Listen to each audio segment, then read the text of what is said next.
And thinking in terms of products is great, but there are a lot of them, and they're all connected. They're all getting more and more connected. And you can't do product work without thinking about environment work. Not anymore. Just stop, right?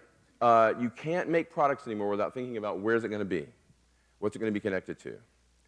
All of these are part of an environment, and they're all connected. So basically, according to my empirical measurement of my own personal feelings, this is very scientific, complexity is hitting an extreme upward curve in our world. Things are getting wacky to the point where it went way past learn a new app, okay, past I have no idea what my house is doing, to oh my God, please make it stop. It's not like the olden times anymore. It's not even like the information age, which is so quaint now. This is the 21st century, and this line, which I didn't realize wasn't showing up yet, there it is going all the way up to this dragon. There's this sort of dragon you used to see on those old maps where it was like, we don't know what's there. It's scary, don't go there, because dragons are going to eat you out of the sea, right? I mean, it's like, until we go there, we don't know. Until we really think about it, until we work through the implications, we don't know.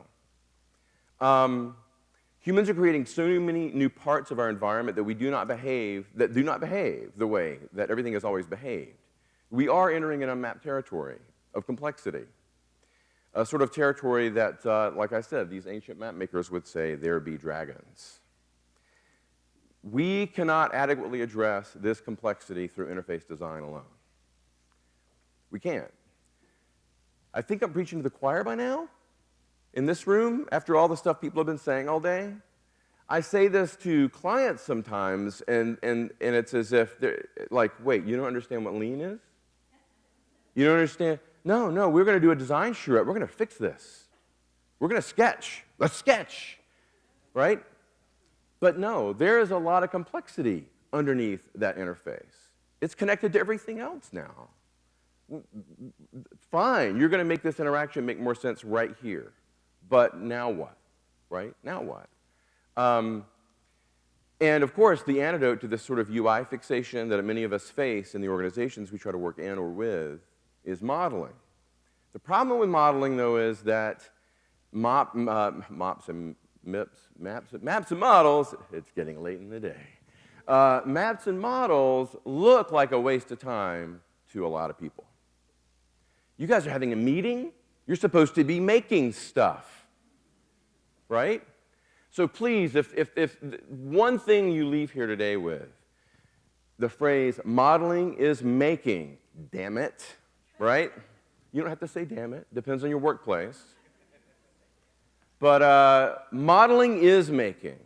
If you're doing it well, it's making. You're just doing things more abstractly.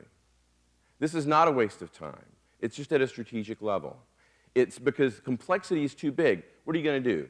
You're going to take all the different interfaces involved in an enterprise customer relationship management ecosystem and just paste them all over the place. And you could take up a big war room with that if they let you keep it for more than half a day.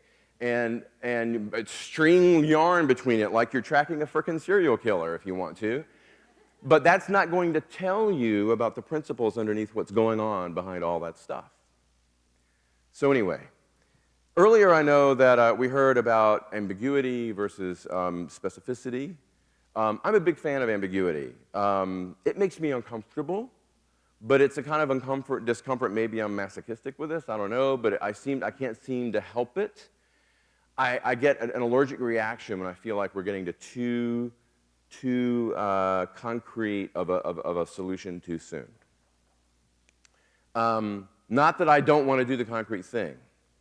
But I seem to want to understand how the world works first. These are called bubble diagrams. And I used to do, years ago, I stopped doing like boxes and arrows because it just felt too constraining to me.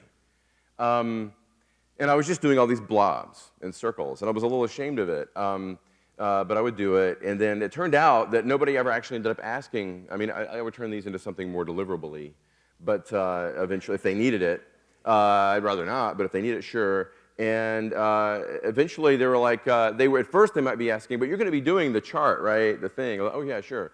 But then at a certain point, they never ask for it again because the clarity that comes out of really doing this kind of work. But this is something that architects apparently do. I found out a while back from a friend who's an architect. He's like, oh, no, that's legitimate. It's OK. It's like, oh, I'm going to do a bubble diagram now. And no, architects do this. It's legitimate. One of the things I love about that is there are no sacred cows in the tools and the ways that we create artifacts or we reflect ideas onto the environment, right? They're just make up new stuff, man. Don't feel like, oh, I've got to read that book and do it like that. Read the book, understand how it works, read the blog post, read the PDF, whatever about somebody did, do the workshop, but then rip out of that what you can use and go make new stuff, because that's what they did. Sometimes without giving attribution, by the way. So give attribution. But do it, right? Make up new stuff and get sloppy. And be okay with ambiguity because things are too complex to solve the problem too quickly. The thing is that we all tend to work in environments where all the environmental pressure is, where's the solution?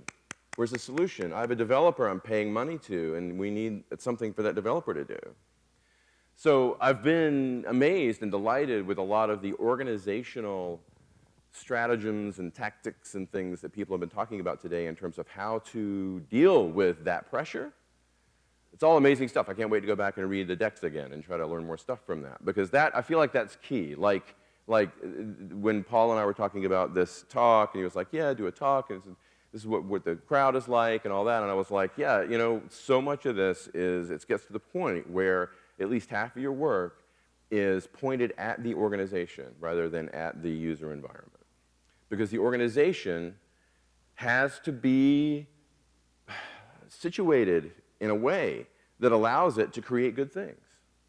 And you can't fake that. You can't slap an go and try to fix that with an interface, right? It's just not going to work. So